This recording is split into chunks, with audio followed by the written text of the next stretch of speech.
En algunas ocasiones le ha ocurrido que llega a su casa y no recuerda por qué camino tomó, se vino por las calles de siempre o tomó otro atajo, o le ha ocurrido que llega a una reunión y ve a un grupo de personas y decide, esta puede ser muy inteligente o esta más bien no lo es tanto.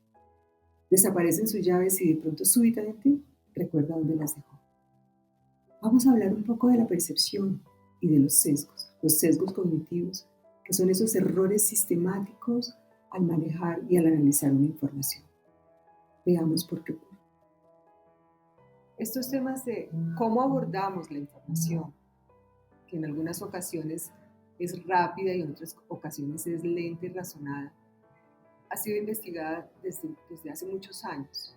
Pero en estas últimas décadas, en este siglo, se consolidó la información y las investigaciones de muchos psicólogos, neurofisiólogos y específicamente un autor que se llama Daniel Kahneman, es un psicólogo y economista a quien le otorgaron el premio Nobel de Economía en el año 2013. Nos preguntamos por qué un Nobel de Economía a un psicólogo, que empezó a identificar cuáles eran las condiciones que gobernaban las decisiones de los seres humanos, cómo tomamos decisiones en diferentes ámbitos, en el tema económico, por supuesto, pero también en otros aspectos de nuestra vida. Y él definió esto que han hablado los autores como pensamiento intuitivo, pensamiento racional, él simplemente lo dividió en sistema uno y sistema 2.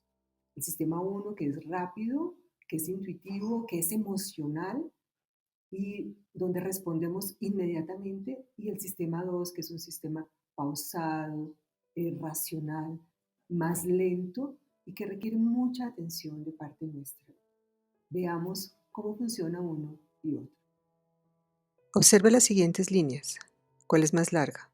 ¿A o B? Responda rápidamente. Usted ya las ha visto antes. Observe las mesas. ¿Cuál es más larga? ¿La de la derecha o la de la izquierda? Rápido. Ahora obsérvelas nuevamente. ¿Qué nota? ¿Cuál es más larga? ¿La derecha o la izquierda? Mmm, qué raro, ¿verdad? Y de estas dos líneas que aparecen en el dibujo, las que cruzan las líneas que se van a proyectar al infinito, ¿cuál es más larga? ¿La de abajo o la de arriba? Observe bien. En esta figura que vemos rotando unos círculos pequeños encajados en un gran círculo. ¿Cómo se mueven estos? Obsérvelos con cuidado. Mmm, ¿qué nota? Esas experiencias sensoriales que acabamos de vivir las llamamos comúnmente ilusiones. Son como engaños que nos hace la percepción y tomamos información del ambiente a veces que no es completamente cierta. Veamos otro tipo de respuestas rápidas que nos da nuestro cerebro. Tome un lápiz y un papel y rápidamente conteste estas dos preguntas que aparecen a continuación. Las respuestas a este cuestionario las vamos a tener al final del ejercicio. Por favor, responda rápidamente. ¿Quién es más confiable? ¿El señor del lado derecho o el del lado izquierdo? ¿El A o el B? Responde en su cuaderno. Siguiente pregunta. ¿Cuál de estas dos personas es mejor médico? ¿A o B? ¿La derecha o la izquierda? Ya lo sabemos. Mírenle en la cara. Responda rápido. Las respuestas que dimos a los ejercicios anteriores son muy buenos ejemplos de cómo funciona el sistema 1. Respondemos rápidamente a unos estímulos visuales como líneas, tamaños y formas de cosas y objetos, y también a características de personas.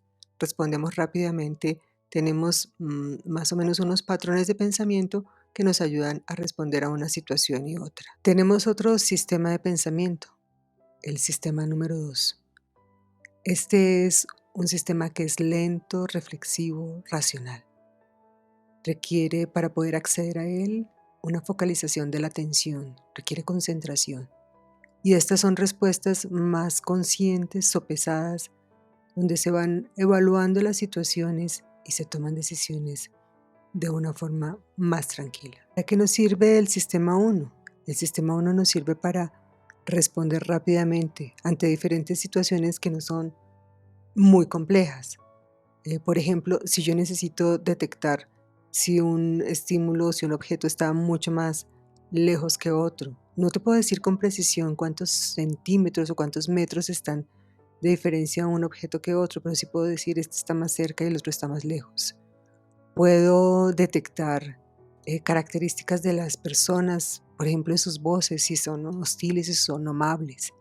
Puedo hacer respuestas sencillas como sumar 2 más 2, 1 más 1. Son respuestas que son inmediatas. El sistema 1 me permite responder rápidamente ante diversas situaciones que normalmente no son tan complejas. ¿Y el sistema 2 qué te permite?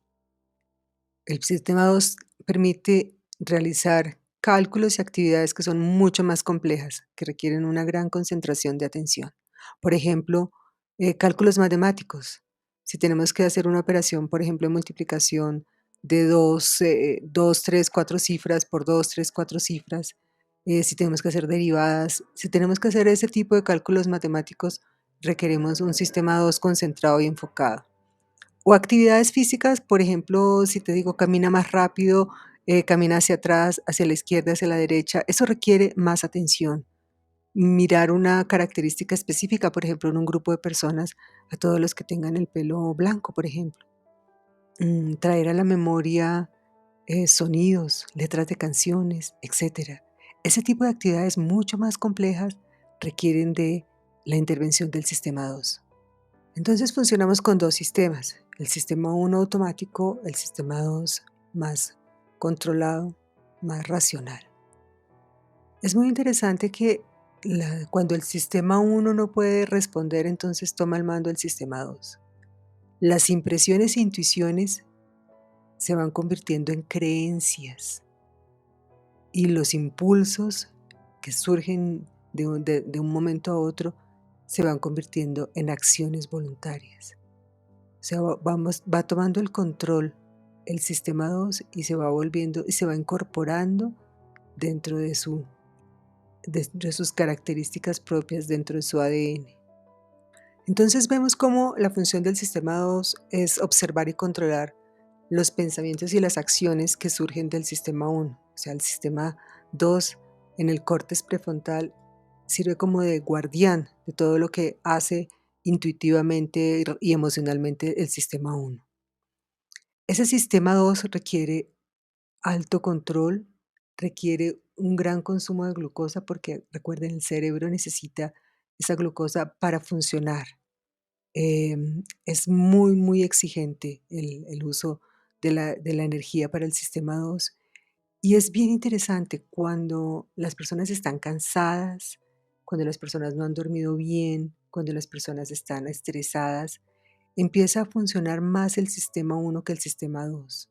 Y entonces se ha encontrado que las personas emiten juicios más superficiales, que toman las decisiones simplemente por lo más sencillos para salir rápido del paso y empiezan a utilizar el lenguaje que sea sexista, o un lenguaje de discriminación, o un lenguaje de descalificación de otras personas.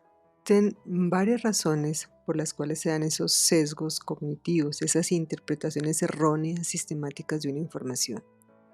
Puede ser que el controlador esté perezoso y simplemente el sistema 1 influye más que el sistema 2.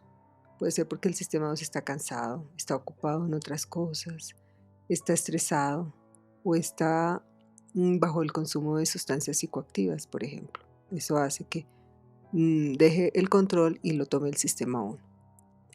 Otra razón puede ser por la facilidad cognitiva.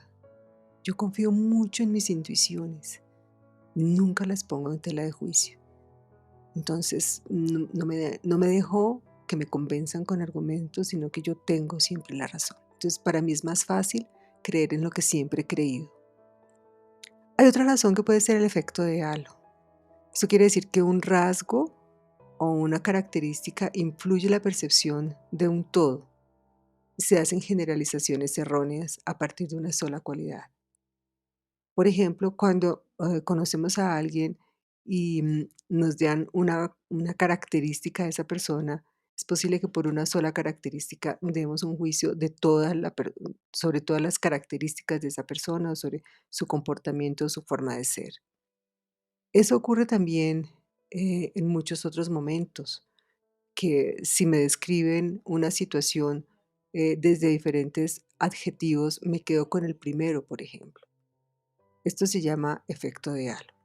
Uno de los sesgos que tenemos con mucha frecuencia es el de la facilidad cognitiva, algo que nos parece común, que nos resulta familiar, consideramos siempre que es verdad. ¿Cómo se da ese sesgo de facilidad cognitiva? Cuando hay una experiencia que se da repetidamente, cuando esa experiencia tiene una presentación clara, es un mensaje muy simple. Cuando la idea está primada, eso quiere decir que cuando siempre aparece en primer lugar, siempre en primer término.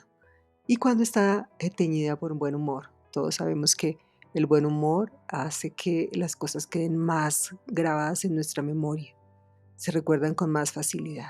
Entonces esa facilidad cognitiva hace que las cosas que nos dicen repetidamente, muy claramente y que siempre nos la presentan de primero, nos resulten ideas familiares y nos parece que eso que nos dicen es verdad sin lugar a ninguna duda. Y además parece buena y es fácil de entender. Este es el mecanismo que utilizan, por ejemplo, las campañas publicitarias, es el mecanismo que utilizan las campañas políticas. Nos dicen una cosa una y otra vez, en un mensaje simple, muy tranquilo, muy claro, y nos va pareciendo que eso que nos dicen es verdad. No lo analizamos, lo dejamos que nos quede en el sistema uno, se va incorporando y no le damos em, lugar a ninguna duda. ¿Qué podemos hacer para acceder a ese sistema 2, a ese sistema más controlado? Requerimos atención, requerimos concentrar la atención para poder que todo nuestro sistema convoque todas las energías y pueda analizar la situación. Es muy importante que consideremos la atención tiene una capacidad limitada. Uno no puede mantener una atención indefinidamente. La concentración intensa nos vuelve ciegos a diferentes estímulos. Por ejemplo, cuando tú estás viendo una película de televisión que te gusta mucho en el cine, te concentras y todo lo que pase alrededor puede pasar inadvertido. Las voces, los sonidos, los roces, estoy concentrado en una sola cosa. Y la atención es muy importante que se despierte y se activa con la sorpresa, pero obviamente la sorpresa pasa rápidamente. La pregunta que nos surge en ese momento ¿es mejor el sistema uno o el sistema 2? Realmente el cerebro necesita los dos sistemas. El sistema uno es un sistema emocional rápido que nos ayuda a responder ante situaciones inesperadas y rápidamente. El sistema 2 es un sistema pausado, es un sistema de raciocinio que requiere mucho esfuerzo y necesita mucha energía para el cerebro procesar toda esa información. El problema que tenemos es cuando una decisión que debe ser sopesada, analizada, la tomamos con el sistema 1. Y cuando tomamos esas decisiones tan rápidas, cuando estamos cansados, cuando no hemos dormido bien, cuando dejamos que las cosas pasen simplemente ante situaciones que debemos razonar y debemos pensar. El cerebro no podría estar tomando decisiones con el sistema 2 todo el tiempo, porque no tendría capacidad para hacerlo. No podríamos estar pensando todo el tiempo en los diferentes elementos que tenemos que tomar una decisión. Voy a coger un lápiz, no lo voy a coger, voy a tomar una silla, no la voy a tomar, etcétera, etcétera. El cerebro necesita economía y por eso tenemos un sistema 1 que funciona y funciona. Por ejemplo, los hábitos están en el sistema 1. La situación que nos va a interponer en una buena relación con los demás y con el entorno es cuando tenemos hábitos inadecuados, cuando tenemos respuestas repetitivas que están en el sistema 1, pero que no son beneficiosas para nosotros o para los demás. Escriban en su workbook una reflexión. ¿Qué puedo implementar en mi vida cotidiana para reducir esos sesgos? Piensa en 3 ejemplos, 3 situaciones en las cuales se pueden presentar los sesgos y qué haría usted para reducir el impacto de esos sesgos cognitivos que seguramente se van a presentar.